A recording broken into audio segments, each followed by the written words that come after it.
सुबह उठने पर जोड़ों में सूजन आना, ये सूजन वाले गठिया के लक्षण हो सकते हैं। नमस्कार दोस्तों, मैं doctor Himanshu Gaur, orthopedic surgeon, doctor Gaur ortho shoulder clinic, New Delhi, Sukhdev विहार। तो दोस्तों, आज मैं आपको सूजन वाली गठिया के बारे में बताऊंगा। तो सूजन वाली गठिया है क्या?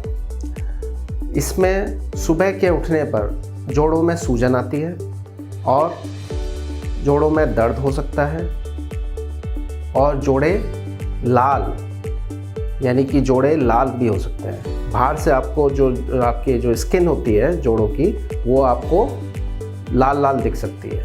तो इसको बोलते हैं इन्फ्लेमेशन, या यानी कि मरीज ये भी कह सकते हैं, डॉक्टर साहब हमारे जोड़ों में अंदर की तरफ जलन होती है, यानी कि आग लग रही है एक तरीके से। तो ये जो है सूजन वाली गठिया के लक्षण होते हैं। तो सुबह के टाइम ये सब होता है। धीरे धीरे करके जैसे ही मरीज अपने काम पर लगते हैं, तो जैसे अपना काम करना शुरू करते हैं घर का कोई, तो आधे घंटे तक ये लक्षण रहते हैं। आधे एक घंटे तक, किसी मरीज को इससे ज़्यादा भी रह सकते हैं, किसी को 2-3 घंटे भी रह सकते हैं। और जब वो अपना काम करते हैं घर का, रोज़मर्रा का, या कहीं ऑफिस जा रहे हैं वो वाला काम करते हैं, तो धीरे धीरे दर्द में हल्का सा कमी आ जाता है। तो ये इसके लक्षण हैं।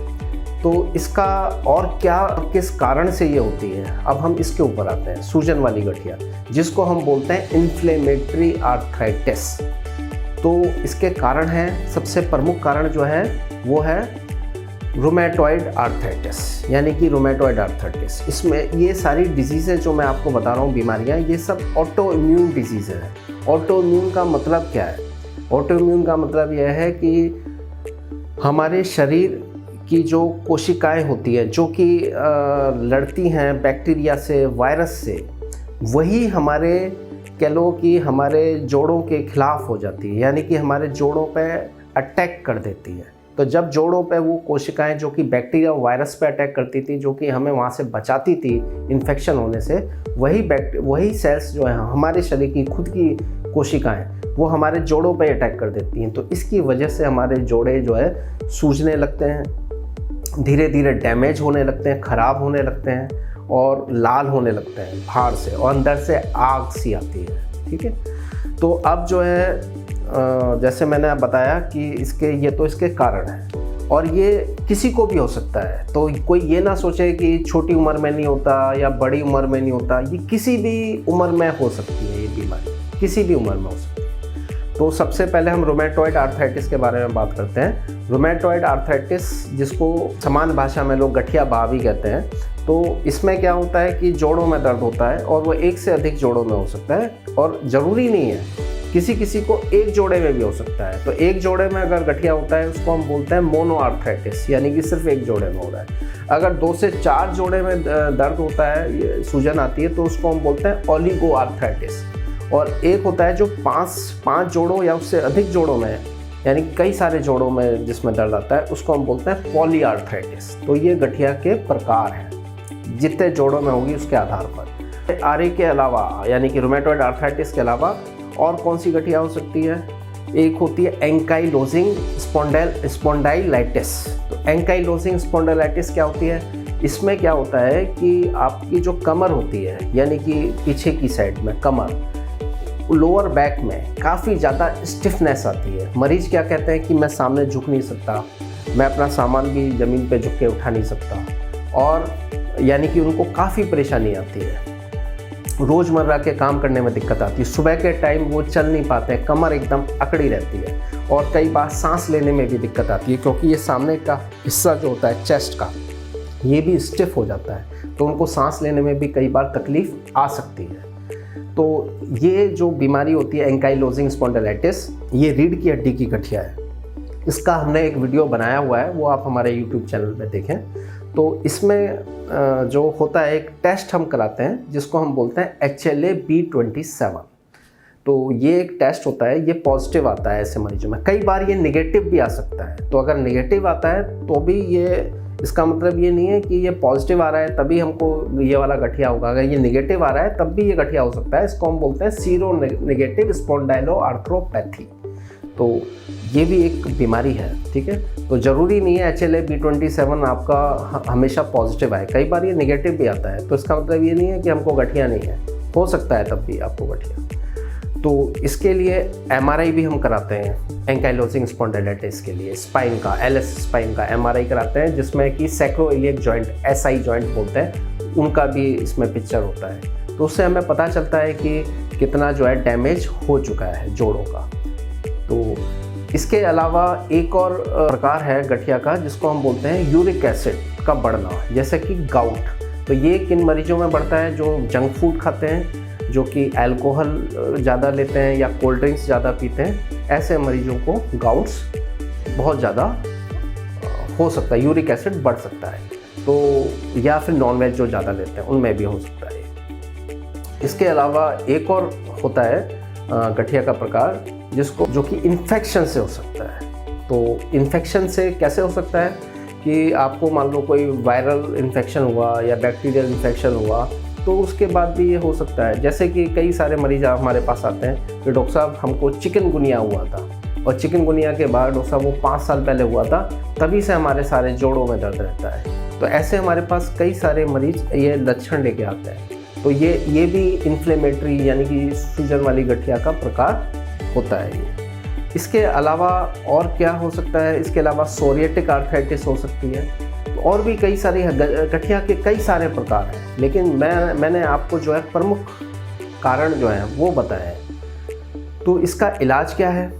इसका इलाज बहुत ही कहना चाहिए, अगर शुरुआत में ही मरीज आ जाए तो इसका इलाज एकदम पूरी तरीके से 100% संभव है। शुरू में आने को हम क्यों बोलते हैं? शुरू में आने का मतलब यह है कि 1 महीने के अंदर आ जाए मरीज हमारे पास।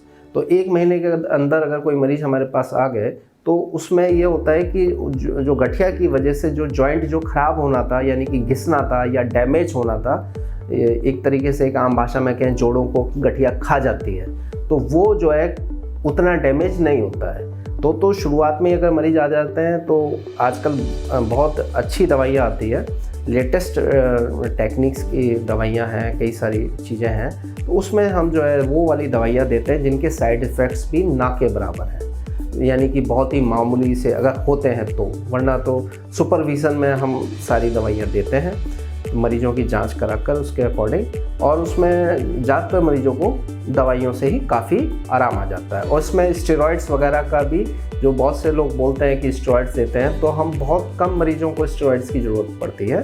ये भी बहुत बड़ी गलतफहमी है कि हर गठिया के मरीज में स्टेरॉइड्स दिए जाते हैं, ऐसा कुछ नहीं है। ये कुछ सेलेक्टेड पेशेंट्स होते हैं जिनका गठिया जो बहुत एडवांस स्टेज पर हैं और जिनका गठिया बहुत ज़्यादा ख़राब हो चुका है, हाथ पैर टेढ़े होने शुरू हो गए, तो फिर हम बचाने के लिए, उनको और ज़्यादा डैमेज होने के लिए हम मरीज को बताकर ही जो है स्टेरॉइड्स देते हैं। लेकिन ज़्यादातर पेशेंट में 80 से 90% पेशेंट्स में बिना स्टेरॉइड्स के ही गठिया ठीक हो सकती है। अब आते हैं कि दवाइयों के अलावा कुछ एक्सरसाइजेस भी हम पेशेंट्स को बताते हैं, तो वो एक्सरसाइज भी पेशेंट्स करते हैं, पर वो एक्सरसाइजेस पेशेंट के अकॉर्डिंग ही होती है। हर पेशेंट के लिए अलग अलग एक्सरसाइज हो सकती हैं, तो ज़रूरी नहीं है कि एक पेशेंट को जो बताया वही दूसरे पेशेंट को हो। और इसके अलावा मरीज़ जो है कई बार ये गलती करते हैं, वो सोचते हैं गठिया बाह का मतलब है सिर्फ हाथों में ही दर्द होना। ज़रूरी नहीं है, ये दर्द सिर्फ एक जोड़े में कहीं पे भी हो सकता है। किसी की कोहनी में हो सकता है, किसी के सिर्फ कंधे में हो सकता है, किसी के सिर्फ घुटने में हो सकता है। तो गठिया कहीं पे भी हो सकता है। तो इसलिए कभी भी इन चीज़ों में अपना दिमाग ना लड़ाएं। जो स्पेशलिस्ट डॉक्टर्स हों जो कि आर्थराइटिस का इलाज करते हैं, उनसे आपको संपर्क करना चाहिए। अगर आप जो है काफ़ी एडवांस स्टेज में आते हैं तब भी इसका ट्रीटमेंट संभव है, लेकिन तब तक ये होता है कि तब तक जॉइंट्स आपके ख़राब हो जाते हैं। तो जॉइंट्स जब ख़राब हो जाते हैं तो ट्रीटमेंट्स बिल्कुल तब भी होता है। शुरू में मेडिसिन दी जाती है ताकि और जॉइंट्स ख़राब ना हो, और उसके बाद जो है सर्जरी करनी पड़ती है। जैसे कई बार जॉइंट्स ख़राब हो जाते हैं तो जॉइंट्स बदलने पड़ते हैं। जब से सबसे कॉमन जॉइंट जो आर्थराइटिस में बदला जाता है वो नी जॉइंट्स होता है, तो नी का रिप्लेसमेंट करना पड़ता है फिर हमको। तो नी का रिप्लेसमेंट आजकल बड़े नई तकनीक्स आई हैं, नई न्यू टेक्निक्स हैं। उसमें क्या होता है कि आप जो है आराम से पालती मार सकते हैं, चौकड़ी मार सकते हैं, सारे काम कर सकते हैं। तो आज के लिए दोस्तों बस इतना ही। अगर आपको गठिया बात से संबंधित कोई भी जानकारी लेनी है, कोई भी अगर आपकी कोई क्वेरी है, तो आप अपनी रिपोर्ट्स भी हमको हमारे दिए हुए नंबर पर नीचे आप वहाँ पर व्हाट्सअप कर सकते हैं। तो उसके बारे में फिर हम आपको जो भी कंसल्टेशन होगा वो हम आपको बताएंगे कि इसमें आपको क्या करना चाहिए, हम अपनी राय देंगे आपको। तो ठीक है दोस्तों, आज के लिए बस इतना ही। अगर आपके आसपास या किसी को अगर ये लक्षण हैं तो उसको ये वीडियो ज़रूर शेयर करें, और ताकि लोग जो है भ्रम में ना पड़े, लोग जो है ये ना सोचें गठिया बात का इलाज संभव नहीं है। इलाज बिल्कुल संभव है। धन्यवाद।